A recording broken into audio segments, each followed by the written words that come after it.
Hello, ladies and gentlemen. Welcome to an A to Z of the Beatles with me, John Jenkinson, and my dear friend Tim Briffa. Yeah. Hi. Hi. So what we're going to do is we did A last time. We did A Day in the Life and Apple, Alan Klein, and Magic Alex. Alex Magic. We were going to do last week. Sort of worked as a pilot version where we thought what we were going to do is we're going to do A part 1, A part 2, A part 3, but we're not. We're going to do A, then to B. Well, yeah, because and then we'll have because to if we did A whatever, we'd be gone for about 5 years. Well, this is the thing. So if you missed your favourite A in the last one, just wait 26 weeks. And we might come around. How many letters are there at the alphabet? 26. You kept saying 24. Yeah, because I said we should put X, Y, Z together. I thought it was stupid. Thinking ahead, you see. Yeah, well done. Shall we start? Shall we go straight in there? Okay, yeah. I'm trying to think if there's anything we need to tell people, just because not everyone will have heard the last one. Oh yeah, God! If you missed the last one, then guys, you're gonna. There isn't much, is there, to say really? No, but I'm just mean if you just stumble on this and you don't know what it is. But it's fairly obvious. We go, yeah. Okay. I think the only thing to point out is that John is more of a Stones fan. I think that's kind of. Does that need saying? Do you know what I realised? I listened to... No, what did you fucking start again? We were in the third... What? It's not going to get any better than this. No, stick with it. Okay. Stick with it. Okay. I listened to the last one, and there were some times I came across...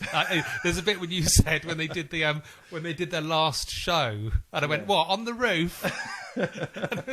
I just imagine all these Beatles obsessives going, who is this fucking idiot? Who does? So the point is, I am not a massive Beatles obsessive, but I do think the Beatles are incredible, and I think that's really important I point that out, because I think in the last one it came across that maybe I wasn't, massively into religious the Beatles. Enough. They are fucking brilliant. All right, they're brilliant. Not as good as the Stones, but they are brilliant. Right, shall we start off with the A to Z of the Beatles with the letter B? Okay. Now I've realised Beatles. Two. Well, you say that, but I've realised two of the B's that I've got actually aren't B's.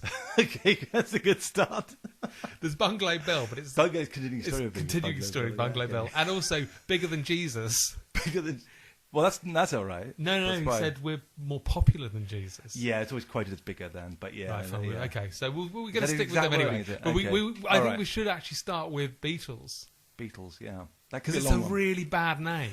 Okay, yeah, that's a good point. But it wasn't then, you see, because then it was you got to see things. A lot of these things you have to see in the context of the time itself. No, but you have to see like and almost Stones. everything was a reaction to stuff. They did a lot of stuff that was like the fact they were in leather in the early days, and then they suddenly went all in suits. It's kind of, and everyone goes, oh yeah, they sold out. But actually, the real reason for that was because it looked passé at that point, because they got the leathers from Gene Vincent, which was like 1958, and so it had been done, and they were always about doing fresh stuff. That's always big thing. They always want to be ahead of the curve. And so Beatles as a name was a bit like that. It was kind of a sort of pastiche of the Crickets, Buddy Holly and the Crickets, I think. I mean, no one quite knows where they got it from, but it's sort of, that's the most likely one. And the play on the words, beat with the it's A. So bad. It's like but at the time it was original. So weird. No, but it's so weird. It's like perfect punk. now. You can't imagine them called anything else. I know. But at the time it was an unusual name, and it did make them stick out. Because it wasn't like Johnny and the Somethings, and all the others that were going on at the time. So actually, at the time, it seems like a perfect name now, but it is weird if you actually think about it. I still think it's a bit crap. I mean, in all honesty, it's not that. But it's I don't know. It's very hard coming up with names for bands. One thing I've noticed with almost every band that you think of, almost all of them started with another name and then they changed it. All the big bands, the Stones, the Little Boy Blue, and the Blue Boys. That's which we talked about before. It's a terrible name. Yeah, but I think the Rolling Stones is a bad name as well. I love the Rolling Stones. Actually. Yeah, a lot of people do. Name. The Yardbirds are like. But there's quite a few of these. When you look at most of them, they usually had a period where they had a name and then they finally went, we can't live with this anymore. And the Beatles went through a few. Quarrymen, right? Quarrymen, John and the Moondogs and stuff like that. But eventually, and then the Silver Beatles. But they struggled with it. It's really hard to try to. It's like, trying to. Here's a good name for a band: Hula Thugs. Hula Thugs. Yeah. What's a hula thug? I auto-corrected something on my phone the other day to Hula Thugs, and I thought, that's a good name. Yeah. I was listening to Noel Gallagher, that brilliant songwriter. Noel Gallagher, the one I like so much, yeah. He was talking about best band names, and I think he's right. I think one of the best band names is Pink Floyd. I think that's absolutely it's fucking a good one, brilliant name. Yeah. That's absolutely... Yeah. But who came up with the name Beatles? Well, again, it wasn't really clear, because there is a Marlon Brando film, the Wild Ones, is it called, I think, where there's a bit where they go They're called the Beatles, the gang, the biker gang in that. It's called the Beatles. It only gets mentioned once, but they say something. And so a lot of people say, oh, they got it from that. But it's much more likely, I think, that it would have been from a play on words from the Crickets, Buddy Holly and the Crickets, who they're really into. I mean, you can't sort of not have known that and seen the sort of similarity and the kind of, that kind of thing. And then to put a pun in it, which they were really into at the time a lot, makes sense. So I think it's more like that. And John Lennon, he did a thing about it, a joke. He always said, they said, how did you get your name, Beatles? He said, oh, it came to me in a vision of someone appeared to me on a magic pie, which is where Paul McCartney named his album, and said, you shall be Beatles with an A. Yeah. So that's sort of, so it's a bit vague. So like John joked about it. No, I don't think any of them really said directly, but I think I'm pretty sure it's John's suggestion, and that makes the most sense to me. Right. Okay. Well, that was easy. I don't need to ask any more questions about that. Do you want to do Bad Boy? Your little story about Bad Boy? Yeah, I don't know. I kind of feel it's a bit sort of personal, but yeah, you asked about Bad Boy. It's worth me saying it actually, because it does sort of relate. Because Bad Boy was a track that got me into them personally, and I mentioned it in the essay. But for me, it was literally like I was basically 11. I think 11 and a half, something like that. At my prep school, I was an art student then. Art was kind of mainly, I liked drawing and stuff like that, but I didn't really love it, and I just didn't really know what to do. So anyway, I wasn't into music. My house had no records. We had a dance set type thing. 4 records in my house that I remember. That what was it? Not Val Dunican. There were. I can't think now what it was. Vince Hill. That was it. Vince Hill's greatest hits. That was about the best West Side Story soundtrack. Sort of that sort of like the 4 records and a dance set. That's literally pretty much all I had when I grew up in my house, and the radio. Sometimes hear stuff. So I'd never really heard rock and roll. And then what happened was that me and this friend were just killing time in a lunch break at school. How old were you? 11 and a half, something like that. Right. And we heard that there's rehearsing a thing for the end of year school review. The comedy-ish sort of thing they used to put on every year. And so we said, oh, let's watch the rehearsals. So we sat at the back of this assembly hall, and the final sort of scene, sketch or whatever you call it, had these kind of parents saying to their kids, these 2 kids, they're all played by schoolboys, so it's a bit cringy and all that. But like, all right, we're off, see you tomorrow, make sure you don't destroy the house or whatever, be good or something like that. Yeah. And the moment they walked out the door, the kids went to the record player and put on Bad Boy by the Beatles. Right, and then all the cast who'd been in the earlier sketches all come out to dance. That was the end scene, of the review. So we happened to see that, and so Bad Boy played really loud in this assembly hall. I'd never heard that song or the Beatles. Well, I'd heard the Beatles. What year was this? Yeah, I don't know, 78, I think, 79, something like that. So I'd never really heard, and the Beatles weren't fashionable then, which is something people don't really get anymore. They don't really understand how unfashionable the Beatles were in the 70s. I can't. People don't really get this. They were hugely unfashionable. They were sort of like Cliff Richard to a lot of people. They were just like, that's all gone now. They'll never come back. It was just too fresh. It was too close to the original time. And they were super uncool until John Lennon died. And then that's when the thing really changed. It wasn't quite the same in America from what I can tell. I think they still had a bit of an exotic appeal.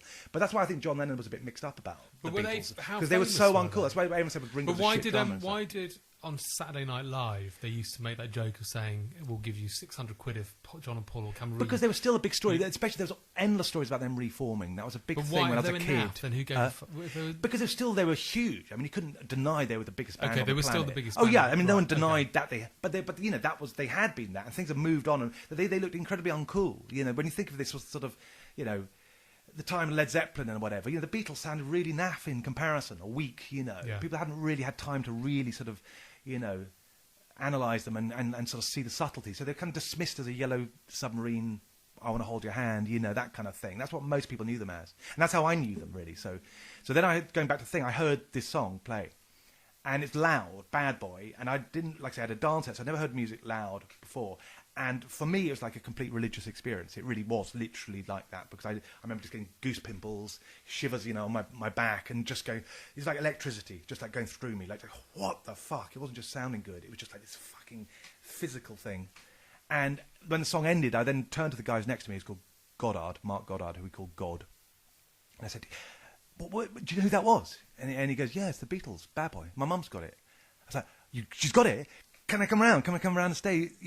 And anyway, so that weekend or the following weekend, he arranged it so that I went to stay with him. I didn't really know him that well, but so we went round there, and he had Bad Boy, which is off the album Oldies But Goldies. It was never a single, which is something that hit me later on. It's like, my God, that amazing a song. They didn't even put it out as a. It wasn't on an album. It was it was on an EP, I think, originally, and then later on this Greatest Hits. And he had Revolver. What was it? He had Revolver.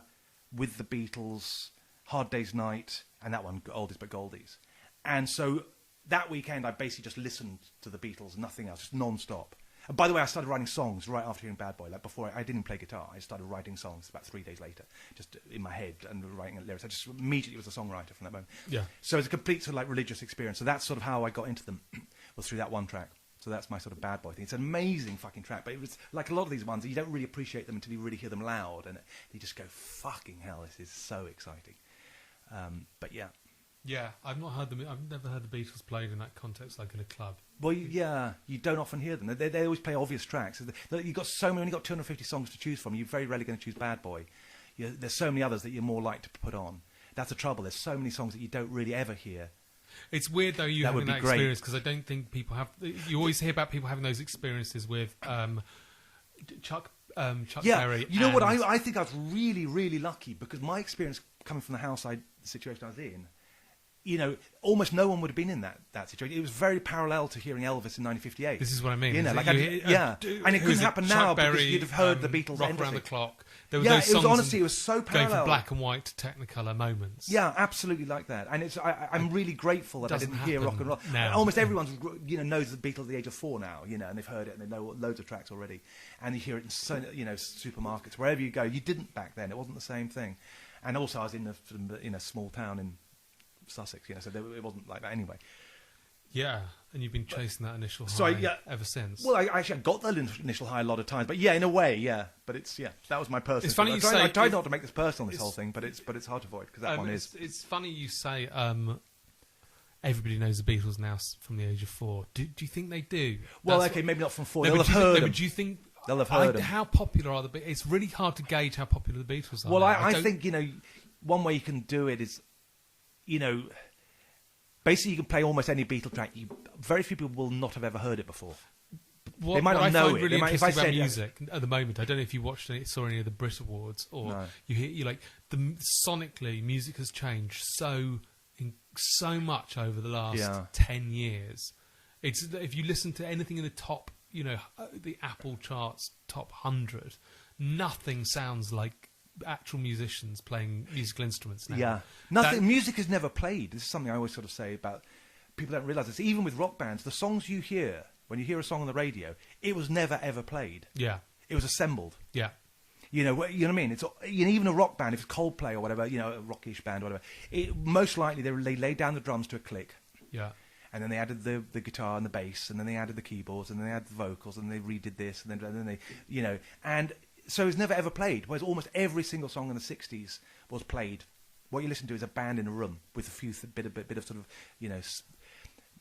glitter sprinkled on top. But I will. That's why it's so exciting. It's going to be really interesting. You're actually hearing the excitement in the room. When they did Bad Boy, they were excited. You can tell that, and you know that if you read it. But will people be able to tune into that anymore? They'll feel it. That's the thing. I mean, that's the thing. That's why it'll always affect people, because whether they know it or not, the reasons, they will feel that excitement. Yeah, but when you hear those old kind of jazz records, kind of ones Woody Allen's always going on about, Yeah, they suffer from really being badly recorded, some of them. Yeah, but compared to stuff now, sonically, it's still not. If you actually play it in a club, it may not compare to sort of the latest dance track because they got so much bass and stuff. But the average rock band will still sound. Think kids now listening to if you play the Beatles back to back with Coldplay, yeah, I'm sure won't sound old weaker, jazz enthusiasts would have said that about jazz I don't know. records. I don't think they would really, because I think they accept that they're not very well recorded. Yeah, but they'd go, the energy. And the energy is there if you really listen to it, but it is buried under a lot of sort of mud, But I find it really hard to listen to because I grew up listening to 90s music, so I can't. For me.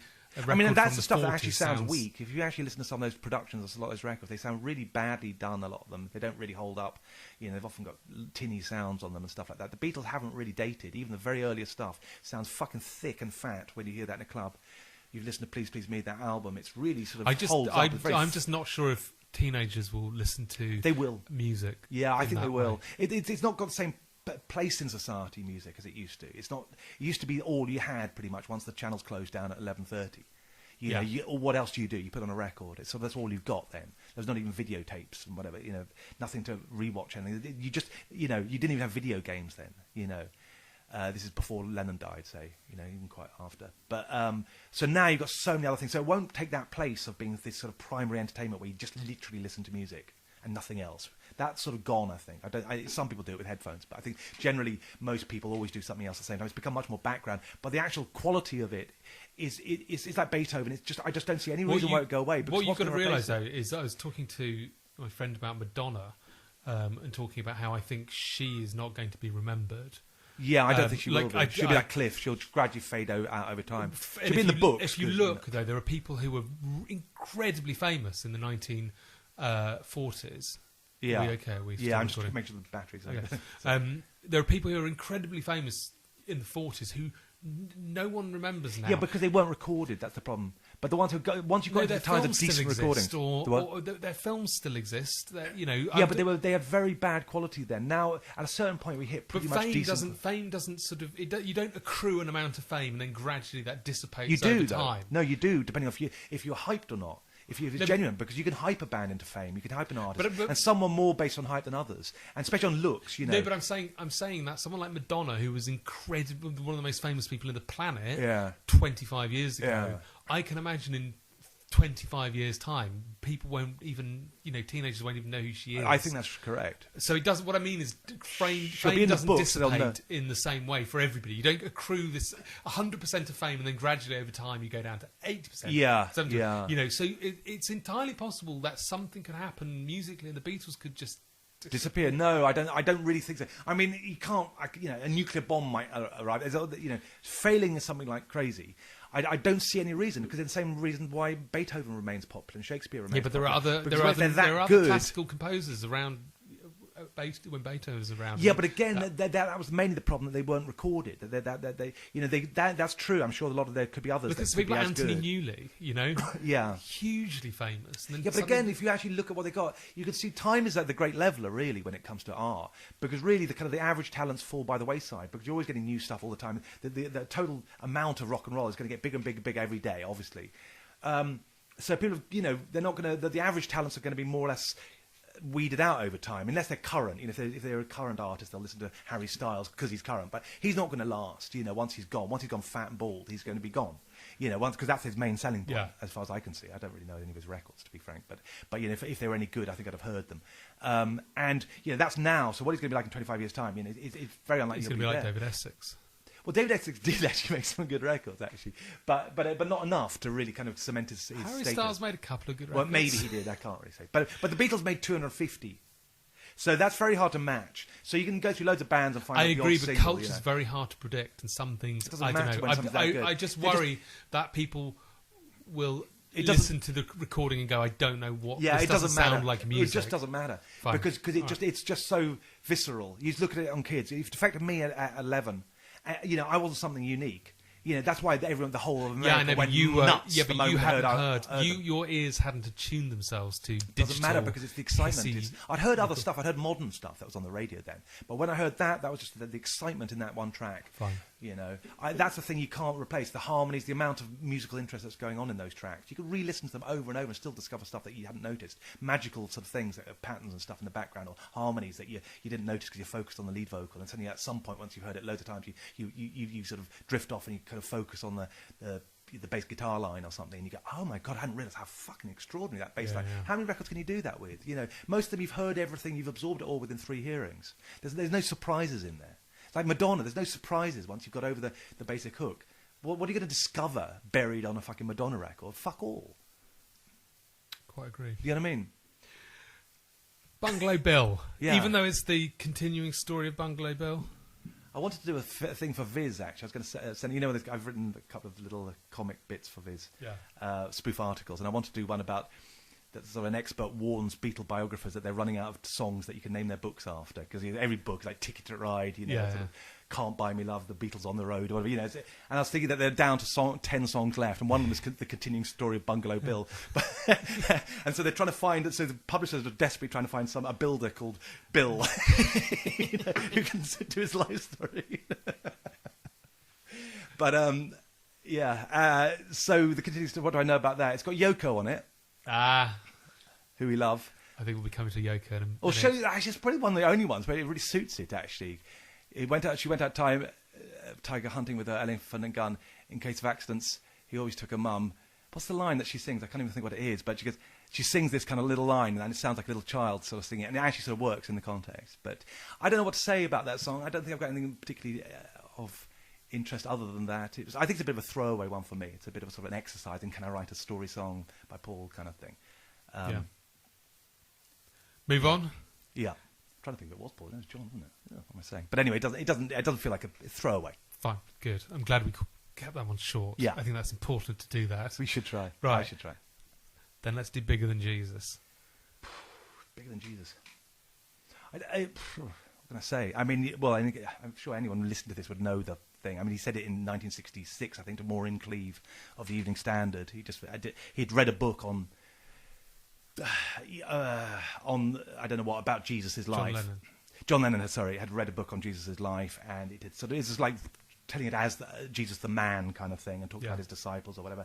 And he in this interview said something, I kind of, I don't, I'm all right with Christianity, it's just his disciples were a bit thick and ordinary or something, which is actually quite a good quote. That's not the one they've seized on. Yeah. But he pointed out that he was going to die and fade, like the Beatles. In fact, he said the opposite. He said the Beatles were going to go the other way around. He's kind of correct when you look at it. I mean, and he said how ridiculous it was, really, that the Beatles were bigger than Jesus. And if you read that in context, that's kind of a pretty, just a sort of thing you might point out and say. But and then it went and sort of didn't, pick up any, complaints in England when it ran out in the Evening Standard. Yeah. I mean, one of the problems with now, of course, is everything's forever. In those days, that paper was in the bin the next day. It was yesterday's tomorrow's chip wrapping or whatever they say. But which is a really good thing, that you can forget these things. But anyway, someone in America picked it up when they went over there to do their 1966 tour, and sort of suddenly it hit the Bible Belt. Suddenly went round that John Lennon said that they're bigger than the Beatles. Very modern phenomenon, really, of something going viral like that. So, well, there were some other examples, but yeah, I suppose so. Yeah, that's true, because it did take time. And then, of course, it caused an outrage in America in the Bible Belt when they just arrived to do a tour, and they were terrified because they there were death threats against John Lennon, and they didn't know how. They took him seriously. In fact, there was a point to give an example of how they felt. Apparently, on the second to last gig or something, someone threw a firecracker on the stage, and they all turned to look at John and the band because they thought he'd been shot. I mean, that's how worried they were. And they'd also just escaped nearly being killed in the Philippines at that time. That's a good story. Yeah, that's crazy. They were really... the amount of stresses that they dealt with, and on top of everything else, amazing. To have death threats as well as doing all the other shit they're doing. It's just another day for them, Yeah. But it must have been really fucking worrying, really, at that point, because anyone could have brought out a gun. It wasn't like there was anything, security checks and that sort of stuff. Someone literally could have done. In fact, like I say, they literally did say, we're going to get them, Yeah. But going on back to the viral thing, I was thinking that one of the reasons I have such a problem with sort of cancel culture and stuff is that if the Beatles had existed now, I mean, they would have been cancelled in 1963, basically, for the sort of stuff they've said in interviews and whatever. John Lennon would never have survived. I mean, he would have been just... He hit his wife. Well, yeah, that sort of probably he'd have been able to get away with. Other stuff. Do you know what? There was only one. No. There was. This is really. There was a. I saw a picture of him kneeling, giving flowers to Yoko. That was on his official Twitter feed. There was a picture of him kneeling and holding... Who kneeling? Sorry. John Lennon kneeling and holding Yoko some flowers as a photograph. That was tweeted from his official Twitter account. And underneath it, there were several posts saying... how lovely from a wife beater. Oh, yeah, they always do that. There's always some little smart ass who goes on, yeah, he's a wife beater, serial wife beater, they always call him. Well, it wasn't a serial wife beater. There was only one real evidence. He only did example. It twice. Well, no, actually, it's only once, according to his wife. I mean, it's in her book. Cynthia says he hit her on one occasion, and he immediately was profusely apologised and said, I won't do it again, and she said he never did. That's the only evidence there is of him hitting a woman. He called himself a wife beater in an interview in 1971, the Rolling Stone one. He referred to himself. But he made all sorts of sweeping statements that were kind of, it's almost like he's his worst sort of critic at times. And you think, and he might have hit other people, but that's, his wife said it was once and once only, and, that was it. That's the only real documented. He did beat up a guy. Pretty badly, and he did. He had a violent side. But in terms of women, who did he beat up? Bob Wooler, the Cavern DJ, who it was after he'd come back from a holiday in Spain with Brian Epstein, or Epstein as he actually wanted to be known. And there were accusations going around Liverpool that they had a gay fling, and Bob Wooler mentioned it at a party. I think it's at Paul McCartney's birthday party, and John laid into him and fucking really did some damage, I think. Yeah.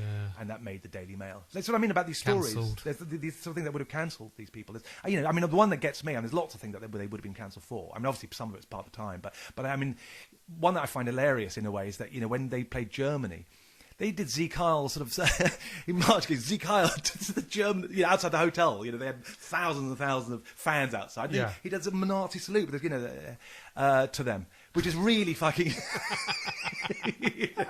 You know, I mean, it's hilarious, and everyone sort of saw it. It's like, wow, yeah, they laughed. You know, they did. Yeah. They knew he was pissing about. But you imagine doing that now, that'd be the end of you. I mean, I mean, what gets you me saying that on this podcast and laughing I about know, it. it'd be the end of me if it's I the wasn't. end of you. I know. Well, I didn't give a shit. I wasn't laughing, by the way. Yeah. That was Yeah, I've learned from my mistakes. I'm taking time out from this podcast in the next 5 seconds to reflect on my behaviour. But yeah, what guts me is that they, you know, with the cancel culture and all this kind of crap, is that they would have cancelled him, or they'd have silenced him. He wouldn't have dared speak in the way he did, and that would have neutered him. And what I'm going off on a tangent, but it is relevant, is that, you know, that would have probably happened. Or, like I say, at the very least, if he'd come out now, he'd have had to pull his punches and go, well, I won't talk about that, I won't admit this, I'll be silent about this, or I'll play safe. So he wouldn't have had the real John Lennon. But the other thing is that when you cancel these people, it's like, you know, look at what came with John Lennon later. He became, you know, the biggest advocate of women's rights and peace that you've ever had in rock and roll, apart from maybe Bob Marley, maybe peace. But, so you'd never have had that. You'd never had the pro-peace movement if you'd cancelled him at the time where he admitted he'd hit Cynthia. Yeah. You know, so it's like, that's why you've got to give people another chance, and you've got to, because those people who make mistakes are often the people who become the biggest advocates against their own behaviour. And he said, you're absolutely right. Yeah, I mean, and he said it himself. He said that, you know, the reason he was so pro-peace was because he knew he had a violent side, and it's something he wrestled with. You know, it's so like fucking hell, you know, so appalling to think that would be the, you know, not only would have missed out on the Beatles, but we'd also missed out on all those peace movements and the women's rights stuff. Yeah, you know, which I think is a bit of a, you know, dork on us slightly on that one myself a bit. You know, he went over the top a bit on some of it, but you know, for most people, I think it's a great thing. Yeah, and it's we're totally fucked. Yeah. That's why we've got so much shit music right now, because, you know, you can't have your rock stars and expect them to be larger than life if you also want them to be sort of like a normal person. Rock stars did used to be larger than life. Even in the 90s, they wanted it. They were like Batman. That was the whole idea. They were. It's showmanship. You know, it's like, that's the idea. You don't want them to be just like you. Yeah. And if they're going to be just like you want them to be sort of dirty and just like you, and you still want an extreme sort of thing. You touched. How did the Bigger Than Jesus thing end, by the way? How did they? He had to make an apology. I mean, he did. And God, man, I feel for him when you see the press conference, because he's forced into it, because they knew that, you know, this is just, it got out of hand. Well, I think Epstein, really. I think he sort of, probably the band themselves, they kind of went, this has got, you know. Were they still in the States when he? Yeah, I think they were in the States when he made the apology, and he's like forced into it. It's like, you know, like say, it was that, or they were risking being shot, you know. There was the quite likely chance that they could have been. And so they had to do something. It wasn't going away. So he made an apology. Well, they never were. Well, Mark Chapman still used it as but one of the reasons he said that he killed him for. Did he? Because, well, it's in among the various things. He changed his mind about why he did it. But one of them was because he said it's that moment, because he was a Christian, Mark Chapman. I didn't know that. I shouldn't say his name. There's a kind of general etiquette among Beatle fans not to use his guy's name. But anyway, well, because they said that he wanted fame. That's another thing he said, that, you know, so no one really wants to give him that fucking pleasure. But yeah, so he's forced into an apology, and he sort of said, what was it? I'm sorry, you know, it's taken wrong, you know, or I said it wrong, or, you know, he does this kind of, you know, he pulls his punches that he doesn't really want to admit he did something wrong, because he knew darn well he hadn't done anything wrong. I mean, what he should have said is, like, if I'd said, he said, you know, I could have said the TV or something, but I said Beatles. What he should have said, I should have, and it's true, he should have just said the Rolling Stones, because that would have taken the heat off him. It's not saying I'm bigger, and it would have made exactly the same point. But, you know, poor bastard, you know, he had fucking all the press conference, you know, that must be terrifying to have the whole world. But did it die, apart from him getting shot later, did it sort of die down? Yeah, it did die down, basically. But they stopped touring right after it. It's funny, because now one of the reasons they stopped touring. Apologising isn't a good idea. No, it's never enough for most people. They're fucking cunts. I mean, they don't really care about the issue anyway. It's just an excuse to fucking beat up on someone. But I think the Christian right probably did care about that. I think they probably a bit. Were. But if they really cared about it, they'd have read his words, you know. And you know, he didn't say that. You know, he said Jesus was good. Yeah, but they're being told by. Yeah, you know. I mean, yeah, you're right in a way. They you know, religious fundamentalists. It's sort of another kettle of fish, really. But yeah. You touched briefly on what happened to them when they were in Philippines? The Philippines, yeah. I only found that out the other day. That's fucking insane. Yeah, that was crazy because they went to play Philippines Yeah. just before they did America. Yeah. I think. I always say with this, like, I may get some facts wrong, so if you're free to correct me in the comments if you if I have. I don't want to put around misinformation, but yeah, I think that basically just before that they'd done Manila, and they didn't really understand what was going on, and basically they were getting all these invites. So they're meant to be playing Philippines or whatever, and they were just fucking exhausted, and just doing gigging. And at some point, they got a request from Imelda Marcos to come and visit them. Yeah. And a request in the Philippines is not a request. Yeah. But they didn't get that. So so they basically said something like, Brian said, I'm afraid the boys need to sleep in that morning or something like that. But, they did not realising the implications of that. He's trying to give them a bit of time off. And not realising this is an order. And basically, then the TV basically sort of ran the story that the Beatles had snubbed Imelda Marcos, and that there were all these kids with cancer who'd come to meet them, and the heartless Beatles had fucking snubbed them. So they switch on their TV and go, oh my God, what the fuck's going on? We're suddenly shit. And we're stuck in fucking Manila in this fucking police state, Yeah. So then they realise, oh shit, we've got to fucking get the fuck out of here, right? So they get to the airport, and suddenly they realise that the security just sort of said, right, we're not going to give you your security, so good luck, boys. With all these fans who are out to sort of kill them, or a lot of people, and it's just chaos. So they literally had to, I think they had to hide in a laundry van or something like that to get into the airport, and they finally get onto the airport, onto the runway. They're about to leave, and then suddenly they get someone shows up and says, right, you owe us the tax for the gig or something like that, and gives them some bill. And I think maybe Epstein or someone, I think maybe had to pay them in cash, even though they knew they were being completely fleeced. They'd lost all the money from the gigs and whatever. It's just a complete shakedown. But it's just like, that's it. And basically, Brian Epstein was, he was so protective of the Beatles. I mean, he's a lovely guy, I think, from everything I've seen. And, he really felt mortified that he put their lives at risk. So he was like, shit, I was kind of responsible for that. They really did think they were going to fucking get killed. Yeah, there's a sort of mini documentary on YouTube about it. It's really fucking frightening. Yeah. It's really crazy to think about that. It's amazing now. It's extraordinary. Some of the shit that they did in general was extraordinary, I find, like how unorganised it was considering their stage. Like if you see the one when they arrive in America, the first gigs they did in like Washington. Yeah. They are moved. They play, I think it's Washington. That they're playing. I think it's a round stage with the audience all around them. So what they used to do, they'd move after every 3 songs, so they'd be facing the other sort of section of the audience. So they'd move all their gear, right? But they did it themselves. They had like maybe one roadie. It's the Beatles. It's like imagine Madonna moving her amp or something like that, helping move the drum kit. Yeah, it's like that level. It's like, didn't you think to hire someone to help out?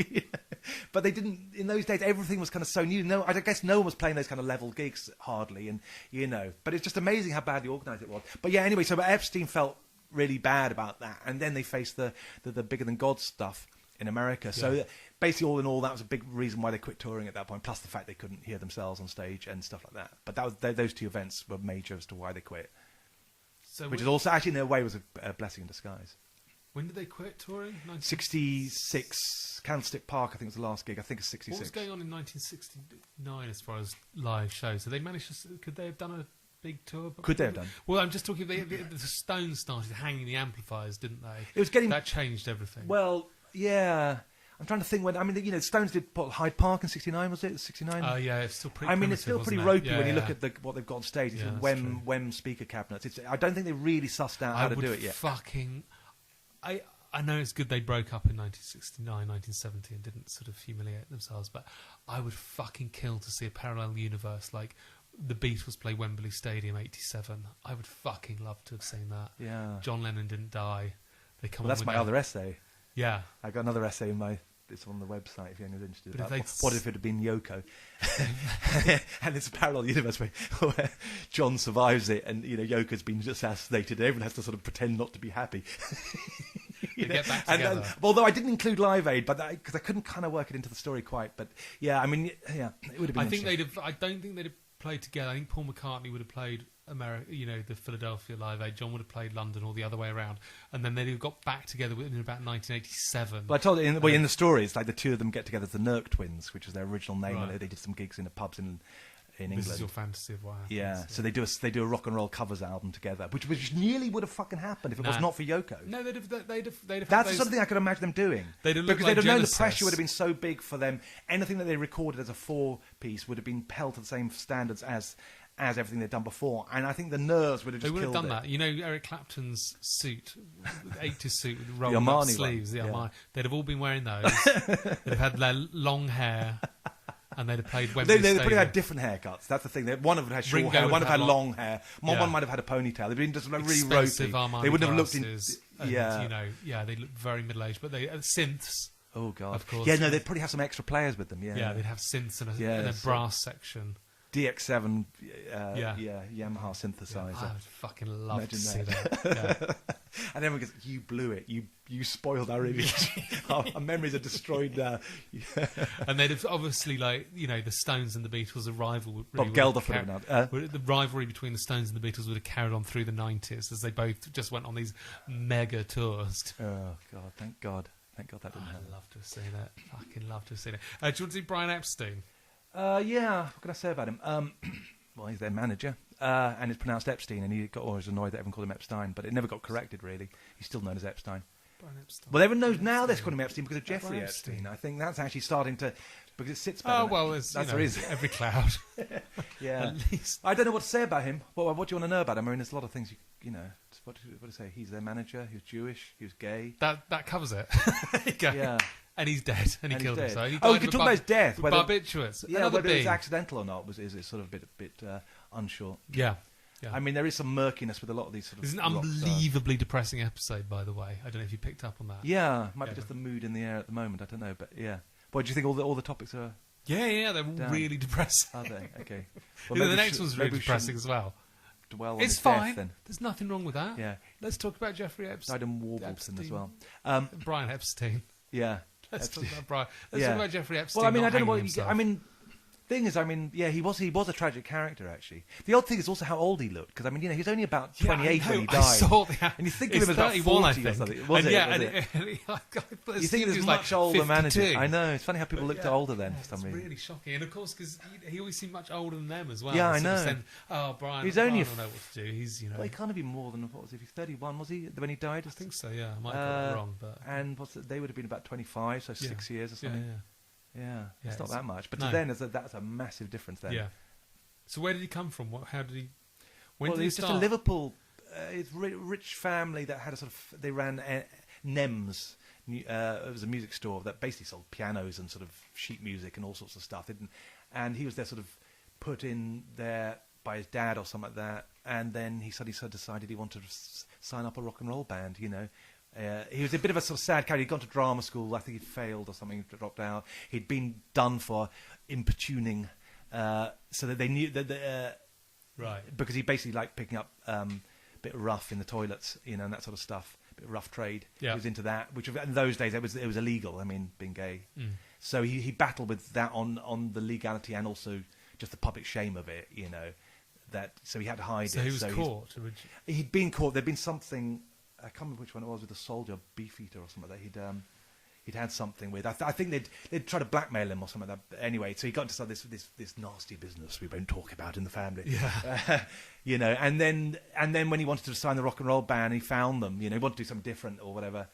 And in fact, I don't even know if he really had decided he wanted to sign a rock and roll band, but he ended up seeing them on a recommendation because someone had come into the shop and ordered this record, My Bonnie by the Beatles, and he hadn't heard them, and he took pride in the fact that he was offering the best service, and so he goes, well, you know, I want to check out this band and checked them out at lunchtime at the Cavern, and sort of fell in love, probably literally to an extent. Yeah. And then, I think then he told his family that he wanted to manage this band, and they probably just thought, oh no, Brian, it's another one of his things, you know. And little did they know, you know, it would become his making, and you know, one thing I think is that, you know, he's kind of forgotten how important he is in the story, really, because he only just, you know, they might have not even fucking made a record if it was not for him, really, because I mean, they couldn't get a deal. They'd pretty much got to the limit of how far they could push it in Liverpool. They're very hard to sort of break out of Liverpool. Liverpool was not on the map in those days. I mean, Right. you had to be sort of a London band or based in London to have a chance. All the labels were in London. And he would go down to sort of try to get them signed whenever he had a free weekend, I think, or something like that. You know, go down to the London labels, and they all rejected him. You know, he'd say, "Oh, they're big in Liverpool." They go, "Well, who cares about Liverpool?" I remember watching Richard Madeley interviewing someone who turned down the opportunity to sign the Beatles. Was that Alan Williams, maybe? I can't remember. Or the guy from Decca. He couldn't comprehend that this guy had not signed the Beatles. You see this guy getting more and more frustrated. Yeah. It's like, I know. I didn't know they were the fucking Beatles. The thing is, you can't fully blame them if you listen to the Decca demos that they did. I mean, there's promise in there, but they really weren't great until Ringo joined. That's when they became great. From all the recordings, sort of, or the accounts, I think that's when they really got together. So, he saw it before that. And they also weren't writing songs then. That's something that's amazing. Yeah. Is that he signed them, but they were just a covers band, really. But even at that time, he was telling everyone they're going to be bigger than Elvis. So he saw something just in their characters, really, and the excitement they gave just doing covers. So the fact he believed in them so much, and then went down to Liverpool, got rejected by everyone, and only got them signed, according to the official story, that because he popped into a cutting room to get copies of the demo that they'd done. Having been rejected by Decca and told guitar groups on the way out, they still had the tapes from that thing. So he made some lacquers, some acetates at a cutting place on Oxford Street. And the guy happened to say, "Well, have you tried George Martin at Abbey Road? It's a comedy label, Parlophone, that he's running." He said, but he's looking for a rock and roll band. A comedy label. Parlophone's a comedy label that George Martin was in charge of, the Goons and stuff like that. Spike Milligan and those kind of records, novelty records. He'd done that, but he wanted to spread his wings and sign a rock band. More than Epstein. I said that about Epstein. It's really Martin who actually wanted to. Yeah. And so he's kind of nudged in that direction. So he took him to there. It's a bit murky, the story about what really happened, about how George Martin got involved, because this new book, Tune In, that came out 5 years ago, Mark Lewison, which is this one that we talked about in the last episode. It's like 1,500 pages, just up until the first record, just the early days before they even made a record. And he goes into the details of that contract and what really happened. And according to him, it was much more complex, the story. And George Martin wasn't really the guy that signed them, really. But he did sort of take them over. Right.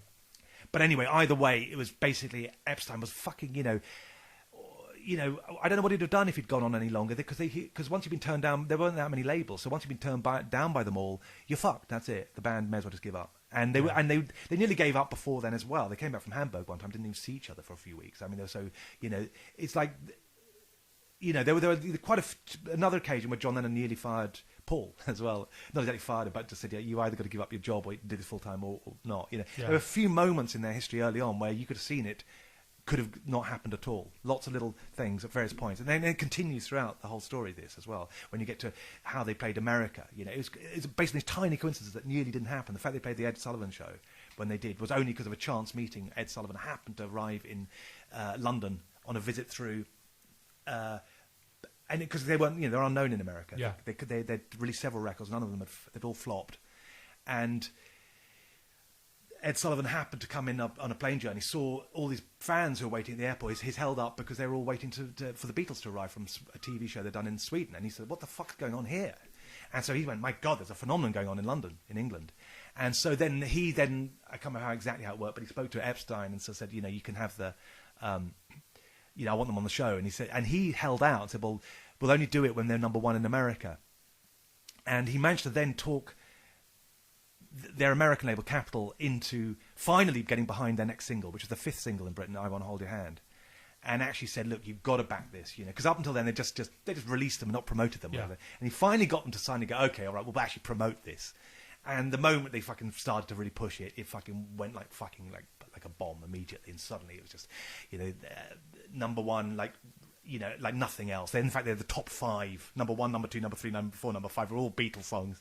I mean, it's just unbelievable, And this was right after Kennedy had died, so it's like the timing of that, where they're all really depressed about the Kennedy assassination, and suddenly the Beatles appear, and suddenly the phenomenon from London, England rather, these mop tops with these funny accents, and all singing happy songs, and they're really funny. And I mean, what that must have been like in that atmosphere for them to suddenly come at that moment and suddenly take the top 5, and they still hadn't played America, so they still hadn't seen them, and then suddenly, because of the deal they'd had with Ed Sullivan, then they said, right, okay, they're now number one, we want to do the show. So then and they also said that we want to headline the show as part of I think was part of the deal. So they said, we're not going to play America unless we headline the biggest TV show in America. And so it's like, it's really ballsy, yeah.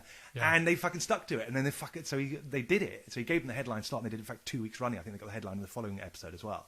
And so then their first appearance was to the biggest TV audience ever in American history.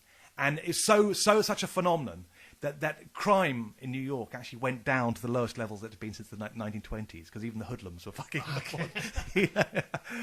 mean, the effect on the nation's psyche for that to happen at once, which is something again you don't see anymore with the internet. Things don't happen at once. In those days, if something came on, everyone watched Top of the Pops. Everyone who liked music watched it every week. So if you saw David Bowie or someone like that on, and it's an amazing performance, everyone's talking about the next day in the playground. And so for everyone to see the Ed Sullivan Show, who was interested in music, I mean, it must have just gone, my God, life is never going to be the same again now. From now on, it's post-Beatles, before Beatles and post-Beatles or whatever. And that's sort of, So Epstein, I mean, his part in the story is just, you can't, such a great character. The only thing is he's kind of sort of, not bad-mouthed, but he's discredited a bit because he fucked up on their deals with the merchandise. He made one big mistake. What did he do with the merchandise? Well, it's not really his fault, but it looks really bad. He basically was approached by a company that said, we want to take over the merchandise. I think when they arrived in America, actually, probably, an American company. And he said, what kind of deal do you want? And he goes, well, I couldn't take any less than 10%. Right, not realising that was the sort of thing you might have done with a record deal, but with merchandise, they're not fronting any money. It's not like a record label that has to invest in you and do all this stuff. Yeah, he could have asked for 90%, right? I mean, that would have been more like it, but he didn't know. But I mean, you can't really blame them. Everything's so new then. Plus, no one was really doing merchandise. Well, they did Beatle Weeks. They had tons of stuff. I mean, before. Yeah, before that. Well, you'd have had Elvis probably, but I don't think even with him there's that much. But with the Beatles, their merchandise would have made them fucking. So much fucking money. If they'd had 90% of that instead of their shitty royalty they had with EMI. And how long did they have this deal? I'm not really sure, but long enough to last most of their career. Fuck. I know. I don't know if the Beatles knew it at the time, just how much he'd screwed up, but he knew it. Fuck. Yeah, I know, and he's often put down for that. But there's also a very interesting. There's a great guy on the forum called Bob Olson who works for Motown Records, who's on a music forum, one called Gear Sluts. It's now called Gear Space because it got changed 3 weeks ago because political correctness. Anyway, they got pressurised and changed. Incredibly offensive. I know. I can barely bring myself to look at it. You just said it on this podcast. I know. Anyway, Gear Space, as it's now called. There's a great guy on there who worked at Motown called Bob Olson, and he always comes in because he was an engineer throughout the whole thing. But he has a lot of respect for Epstein, and he always comes in with some original point. It's amazing how he sort of somehow comes up with something I've never even thought of. But he pointed out that their bad deals were actually good for them, because what happened is that they had such shitty record deals, but everyone had shitty deals. But it meant that the people who publicised them really wanted them to make it because they knew they were going to make a fortune themselves. So they went all out to go, I can have 90% of this, they were getting. Yeah. So they publicised, and he said that actually it kind of broke them, That's probably the it's case an interesting angle on it as well. Yeah, I think there's a lot of these cases that's the thing. If you fight for a really good deal for yourself, they might go, well, fuck it, I'm not going to really push him. I'm not going to make that much anyway. It's counterintuitive, but it was interesting when he said that. Yeah, that is very true. We were getting a little bit too celebratory. We're now doing the, they got screwed over with the with the deals. It's in keeping with this particularly depressing episode. Let's just talk about Brian Epstein killing himself, dying, just to bring it back to the level that we're at today. Yeah, in keeping with the mood. What can I say? I mean, he overdosed. I'm trying to think about it rightly. He'd sort of gone away to sort of. He's very kind of emotional, I think, and I think he's going through a hard time because his contract with them was due to expire, and he didn't know whether they were going to renew it or not. Do you think they would have renewed it? Yeah. Would they have really? I think they would have done, because they trusted him and they wouldn't have known who else to trust. But they probably wouldn't have given him. He wouldn't have had so much control over them because they were starting to kind of, be independent by that point. Rock and roll had grown up by that point. They'd have probably gone, what Brian, you can take care of this part, but we don't want you taking care of this part. It's probably been something like that. Yeah. But he was worried about it, and he loved them. Like I say, I mean, literally with John Lennon, I think he's sort of in love with him, probably. Yeah. So he's really insecure about that. He's doing a ton of pills and stuff. And I think he had the gay thing. I can't even remember, because he was still in the closet at that point.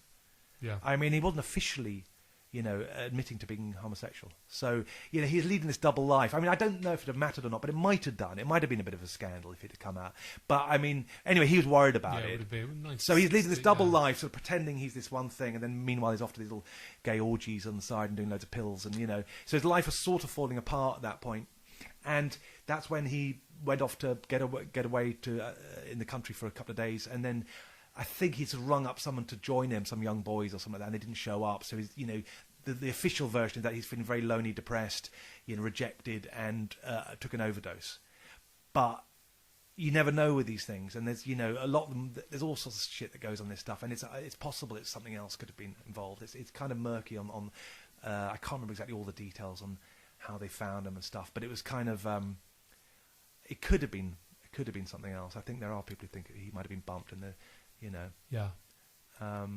Well, it's also like whether it's accidental, whether it's Might have been deliberate. bumped off. Well, that's what I was sort of getting at. I think there's some implications, but it's really whether it's accidental or sort of deliberate. Why would I don't think what it are the would have been theories of them deliberate. being bumped? Why would I it don't be? think it would have been deliberate. What were the I theories can't of him being remember. bumped I mean, off? it's just that world is, so it's a mafia, really. I Yeah. mean, there's a gay mafia talking of that sort of stuff. I mean, they're all gay, all But the the gay managers. mafia doesn't mean mafia. Yeah, as but you in- can get sort of all sorts of stuff can happen. You can get some dodgy characters who try to take advantage, and especially when it's illegal, and they blackmail people. Yeah, true. So he was quite blackmailable. So I mean, I don't know. Anything can happen. It's like the Brian Jones death. You don't really know, but it's murky. Things go wrong. Someone they get a tip. Brian Jones was supposed to be murdered, wasn't he? That is. Well, I supposed to think have it's the most happened. likely Yeah. thing. Yeah. Same with Hendrix. I think he was possibly murdered. Why? Well, he had gangland connections. I mean, really serious ones with his management. Right. One half was very, full-on gangster, and there's lots of murky stuff on his death and inconsistencies with different reports, as if it's covered up. And I was hearing the theory that of Michael Jackson and Prince being bumped off. oh yeah, And the idea that Madonna keeps working so furiously hard because if she doesn't tour and make money, then she's worth more know, dead. yeah. If you get into that position, well, that's true. you sign these contracts Yeah. with these record companies, and if you stop, Well, there's a making story money- about David Geffen, who John Lennon had signed to Go on. release Double Fantasy. Is he And- still alive? yeah, I think so. You're gonna call so. him a murderer? Well, no.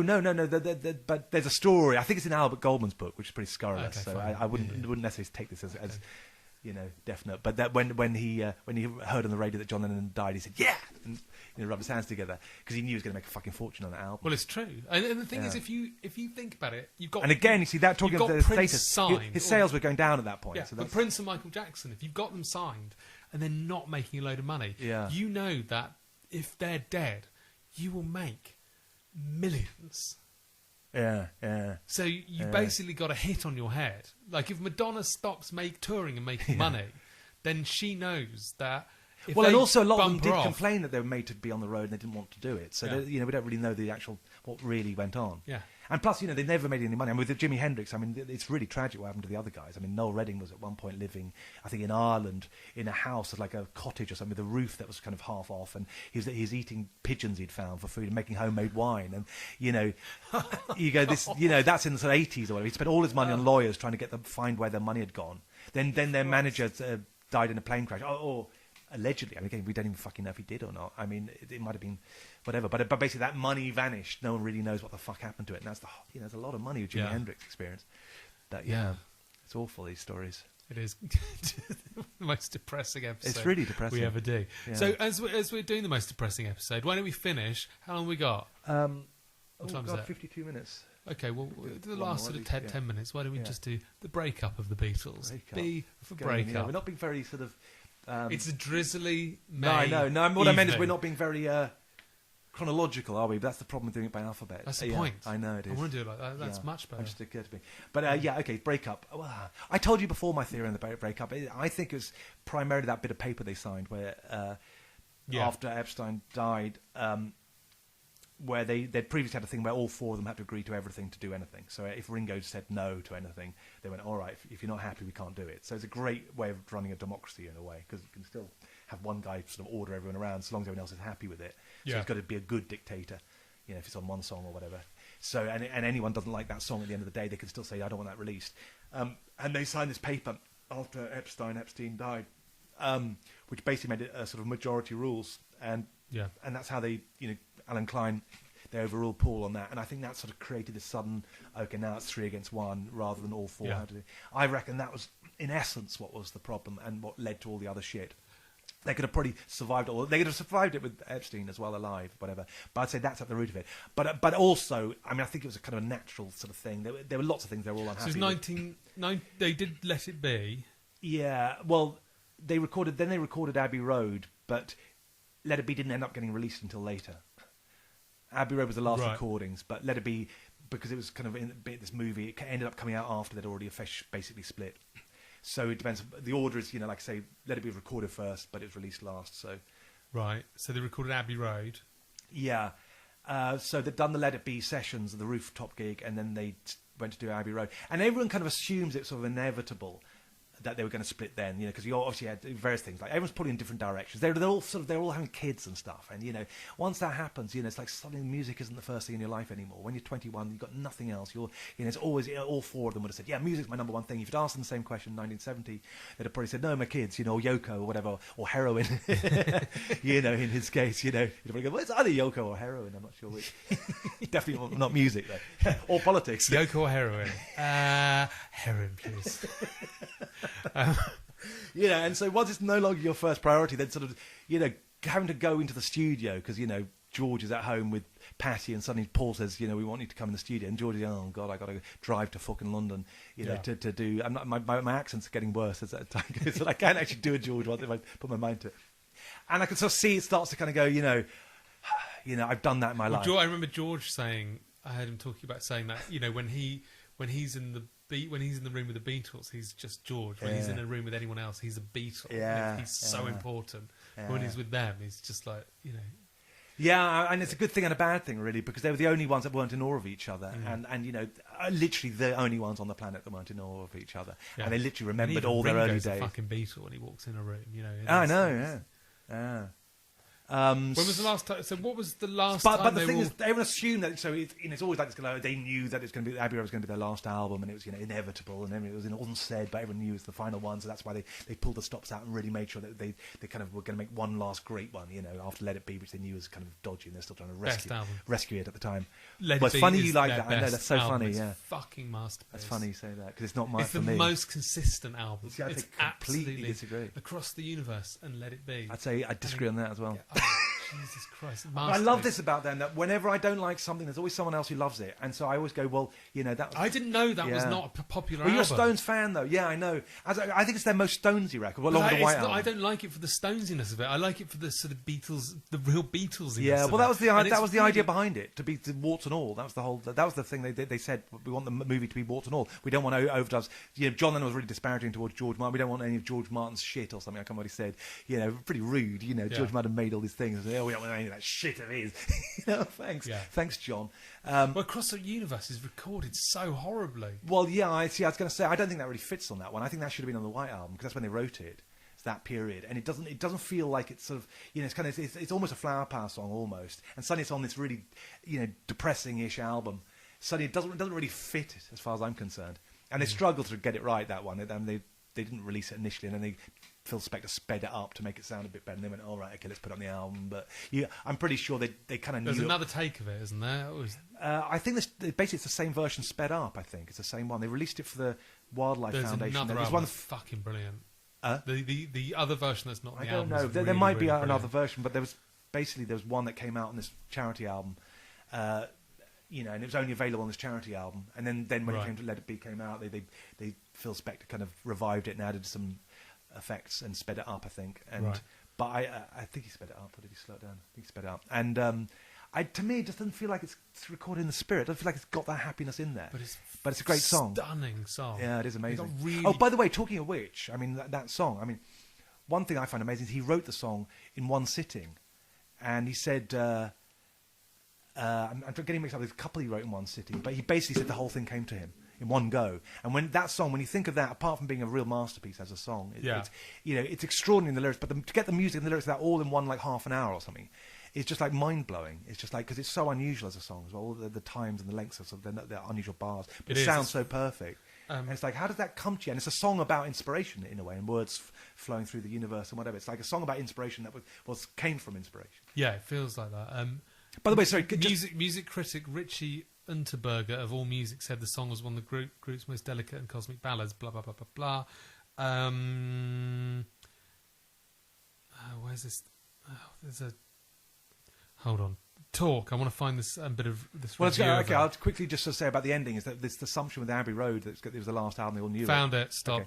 Music critic Ian MacDonald was critical of the song, calling it a plaintively babyish incantation and saying its vague pretensions and listless melody are rather too obviously the products of of acid grandiosity rendered gentle by a sheer exhaustion. The review for your second album, Shark Sandwich, was just 2 words: shit sandwich. It's like one of them, isn't it? I mean. This preponderous collection of religious rock star songs. Do you know the Spinal Tap one? I'm quoting Spinal Tap. I do know. I've seen it. I'm not obsessed with Spinal Tap. I've seen which day did the Lord create Spinal Tap, and could he not have rested on that day also? Yeah, I love these really horrible reviews. Yeah. It's amazing. Yeah, but that's the thing with them is like I cannot believe it. I think that was Ian MacDonald wrote that review. Yeah. He also slagged off Paperback Writer and said it was just an exercise and could they write a song with mainly round one note. To me, it's just a masterpiece. Really? Song. Yeah, absolutely. Yeah, well, for me, and that's always funny that the ones I don't think are my favourite, I always know someone who loves them, really loves them. And the ones I don't like is Let It Be. Sorry, the one I do like, someone else fucking hates. Is Let It Be considered their less good album? The scrappiest, yeah. It's really funny because I remember I decided to listen to every single album on iTunes. I decided to go through every single album just to listen to each of them. And I remember going, Let It Be is obviously the masterpiece. Yeah, really funny. And I remember telling people, and people go, what? Well, I always think it's funny that, what's considered their worst album contains Let It Be, Across the Universe. I can't think what else is on it. Get Back. That's your worst album. Wow. And all the others are pretty good. But it's just in comparison to their others. It's the scrappiness of it that I find a bit, Maggie May, dirty Maggie May. It's kind of a bit like I don't really want to hear that every time. And you just think it could have been cleaned up and made a lot more. I just think a lot of the other albums ramble a bit. I think they go. I think they're too long and there's a lot of. I don't know. But I just got to say, just to finally say about the breakup thing, is just this, that there is this assumption that it was just Beatle law, that they knew that they were going to end at that point. It was inevitable. And then this tape came out recently. This is Mark Lewison, who wrote Tune In, where he found a recording. I think Ringo was absent, but it's a cassette recording where they recorded it because they knew Ringo was absent at the meeting and they wanted him to know of their plans to do another album after it. And which not only kills off that idea, right? But they're also trying to work it out how they could do it because they knew that each one had sort of issues with sort of their lives, and they wanted to make sure it wasn't going to be a problem.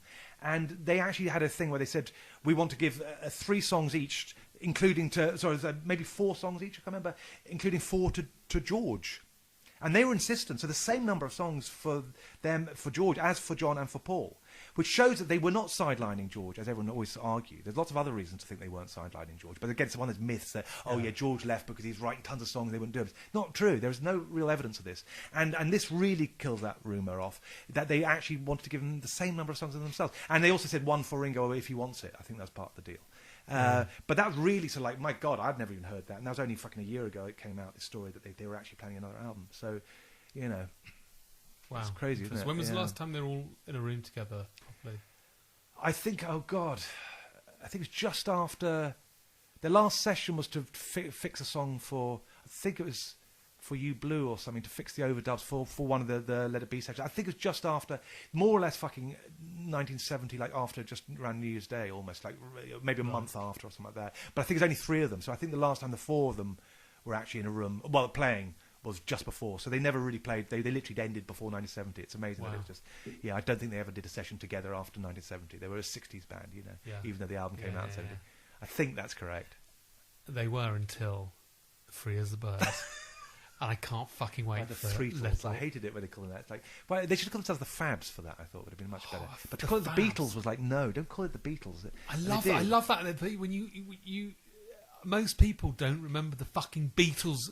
Like reunited and recorded a new song. Well, they didn't really, though, did they? Well, John wasn't there, but essentially, kind of a bit of a big one. That I know, but Bill Wyman ain't in the Rolling Stones anymore. Yeah, it's like Brian Jones' ashes in the room. I mean, it's not quite the same, is it? Well, it's not quite. Well, I think it's better, but I actually prefer. There must be somebody. There must be someone in the world who actually thinks the Beatles. That was their best period. There probably is. There will be. And they really, really nailed it. If only you'd just done that all along, they would have been really big. If only John wasn't there. Right, should we stop? Yeah. Okay. All right. Bye. Thank you. Bye.